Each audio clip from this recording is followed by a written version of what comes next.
All right, let's catch up with the outstanding coach of the Warriors after the big win last night. Brought to you by Xfinity. Supercharge your home with supersonic Wi-Fi. Unbeatable internet only from Xfinity. Coach Kerr, thanks as always so much for your time. Let's start with Steph Curry. As we said last time, we know you're not a doctor, but it sounds like the press release today, the news on Steph Curry, very encouraging. What was your reaction to the news we got today?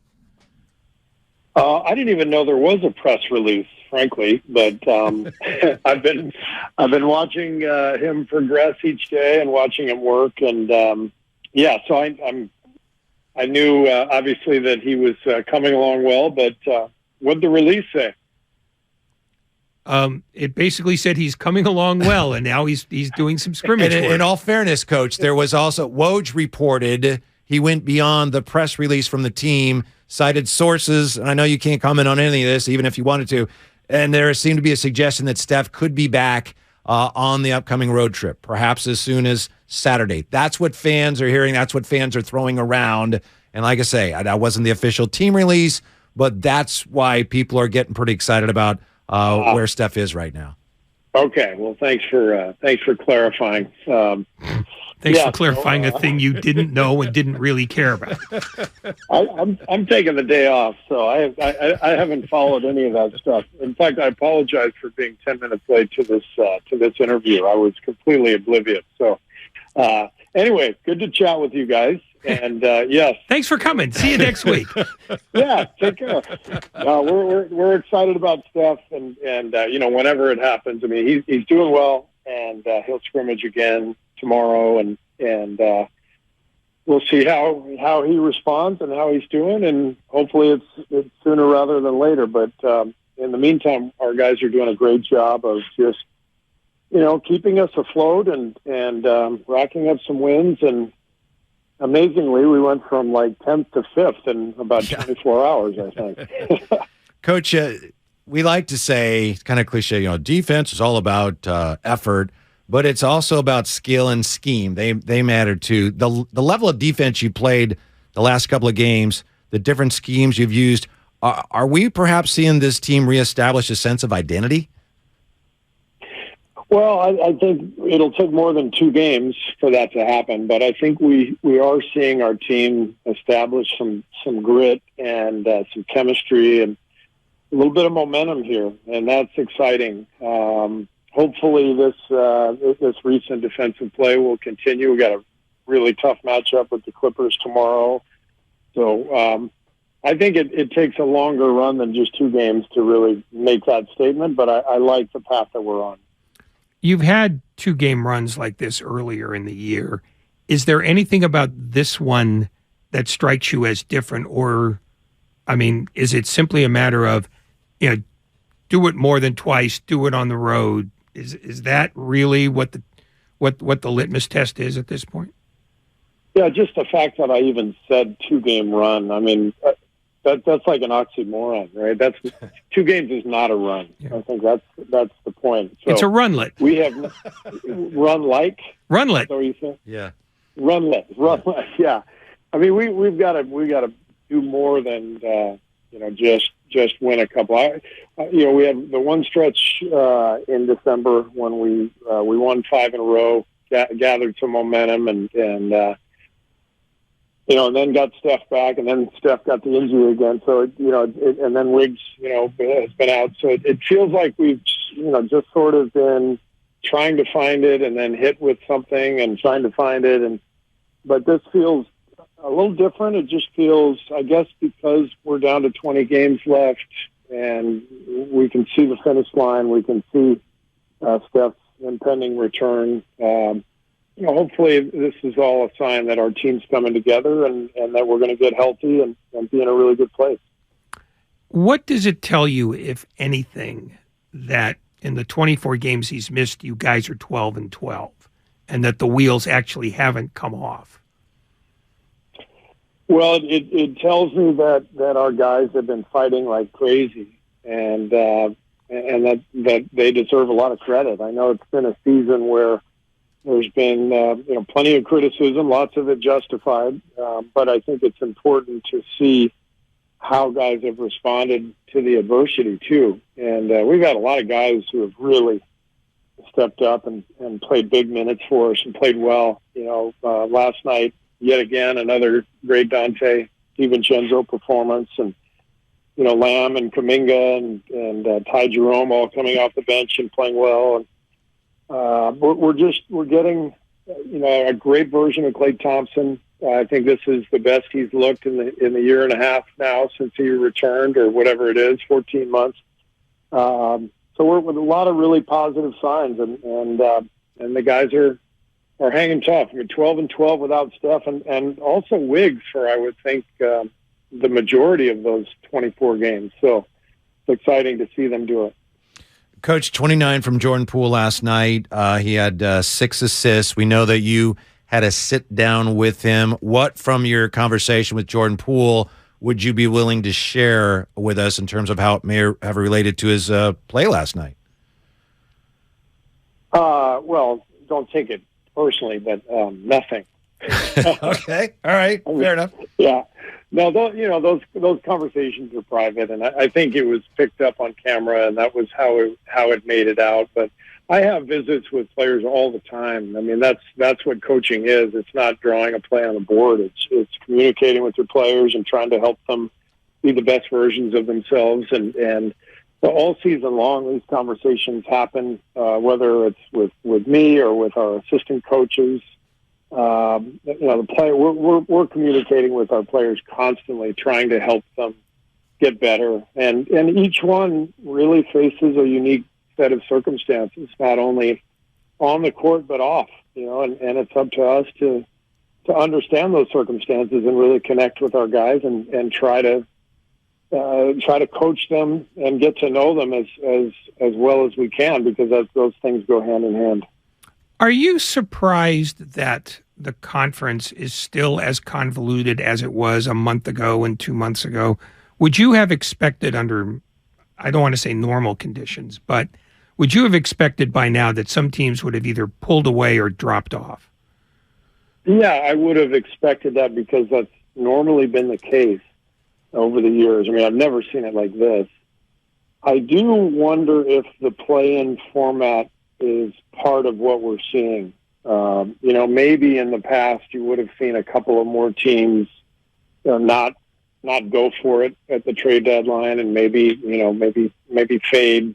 I don't want to use the word tank, but maybe not push as hard to get into the play-in range. So maybe that's part of it. I think also it's legitimately a season where everybody's had injuries. Every team up and down the West has just been hit with injuries, and so it's been an inconsistent year for most of us.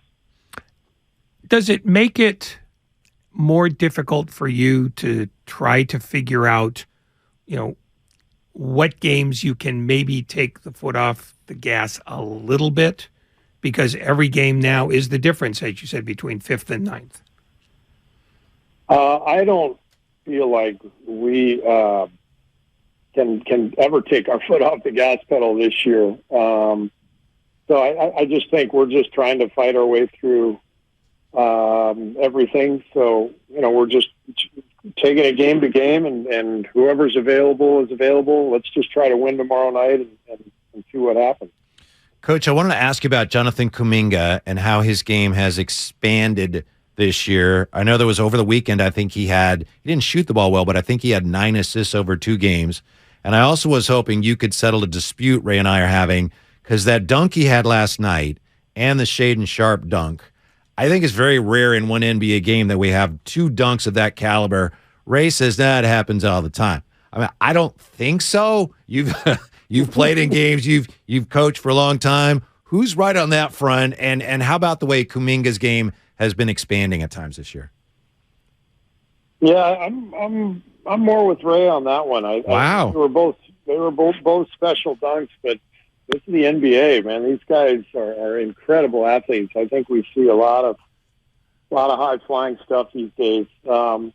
As for JK, he's really doing well. He's learning so much every game, and frankly, he needs to, because he's such a young player. He's so raw. He doesn't have a ton of basketball experience, and so every second he can get on the floor, whether it's in practice or in the games, is really important for him. And he's playing well. He's doing a really good job defensively on the ball, and he's learning more and more about spacing and cutting. That was a good example of a play where he kind of circled behind the defense and got to the opening. Ty Jerome found him, and it's a really nice play from both guys. But JK's young and talented, and we're just trying to coach him along, and he's doing a great job.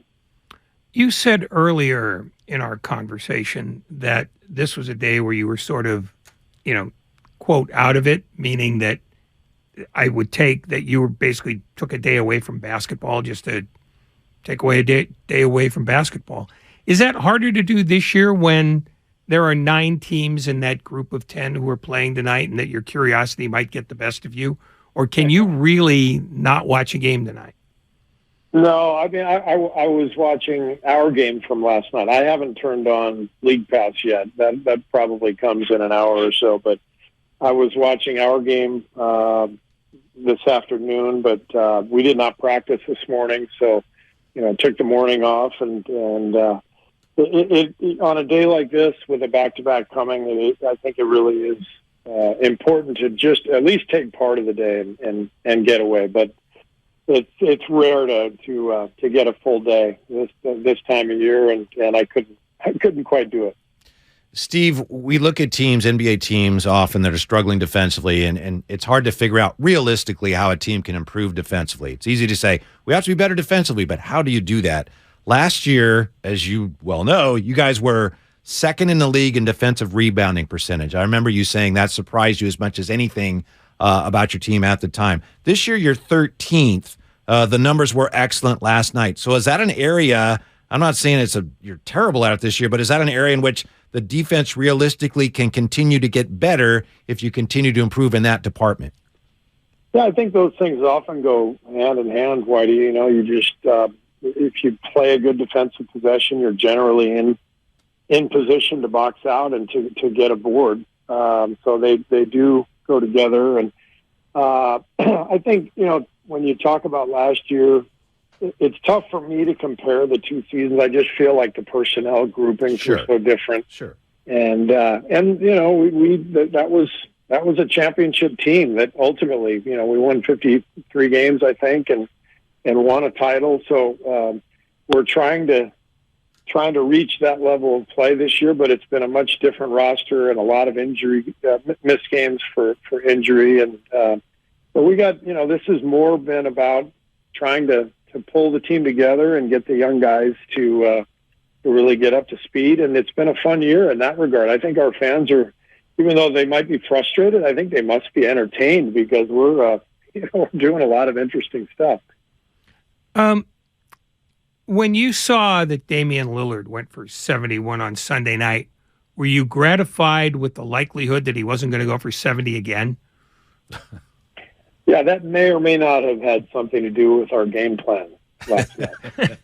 So that guy's incredible. He really is. And there's no way we were going to, give him free reign. When we played them in Portland a couple weeks ago, he lit us up. And the biggest thing was the free throws. I think he went 16 for 16 from the line. And so the biggest goal last night was to limit his free throws. And we were able to do that. He only got 5, but that took a huge effort with a lot of schemes and a lot of individual defense. And, that's the guy you have to game plan for when you play Portland.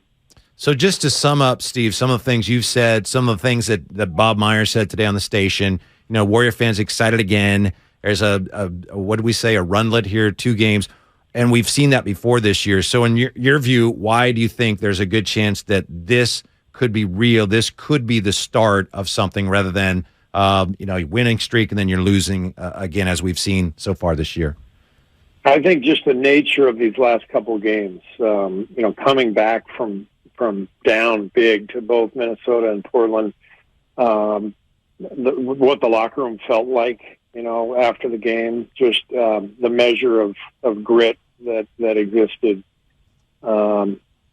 It felt good, and it felt a little different than it felt earlier in the year. Oh, yeah, go ahead. Go ahead. No, go ahead. I was just going to say, you since you've been downtime today, you probably didn't see this. There was a poll in The Athletic, and maybe you heard about it. 101 former NBA players were asked a lot of questions, and one of the questions was, which current NBA coach would you most want to play for? And congratulations, you got, I think, 28% of the vote. You were the number one answer, former NBA players. Yes. I want to play for Steve Kerr. How about that, Coach? That's very flattering. I did not know that. That's great to hear. Who finished second, by the way? I think it was Pop. I have to double check. Yeah. Wow, that's a dichotomy. There was one right player, I think his name was Stephen Howard. He used to play for Dallas, and he just said he had a quote that, Steve Kerr, it sounds like he gives you a chance to, work your way into a system and understand what's going on and treat you respectfully. So anyway, congratulations. I thought it should have been, by a wider margin, but you were the number one answer, Coach. So good for you. I think they just enjoy the fact that I allow my team to turn it over 18. So. That's a remarkably charitable attitude, and I'm wondering if that's the difference between you and Pop, that he tends to frown on turnovers more than you do. I do think part of my philosophy is giving the players a lot of freedom, because I think one of the reasons Steph and Clay are who they are is because they are so audacious. They're so daring. And I don't want them to ever lose that. I'd like for them to, take a little better care of the ball. But if that's how it is, then I think we'll take it. Thanks, Coach. We'll let you go on this one. We see this with a lot of coaches. We obviously, Draymond quite often will come to you and, circling the finger, like we got to review that. And I wonder what it's like for a coach. Obviously, there's a lot of things that go into it. Score, time, but how difficult is that sometimes when you're, okay, this is a player who's playing his ass off and he wants me to review something. I'm not really sure I want to. How delicate can that decision be when you've got a player, and often it's Draymond, but not always, giving you the circling, like, yeah, we got to review that? It's a great question, and it really depends on circumstances. We do that every once in a while, usually for Draymond. But it depends on the time and score. If you really need to save it, you save it, but every once in a while you just got to back your guy and go with it. I would think if there's a decision like that involves like a score and a foul, then it's like, well, yeah, I'm not going to get more out of it than get like maybe points removed and have a foul removed. So, I'm sure that's part of it too sometimes. Oh, yeah, for sure. You factor all that stuff in. Plus, are you going to lose a timeout or not? So, there's a lot to sort through. All right, Coach, thank you so much for your time. We appreciate it. Good luck tomorrow night and the rest of the way. All right, thanks, guys. We'll see you later. Steve Kerr with us on 95.7 The Game.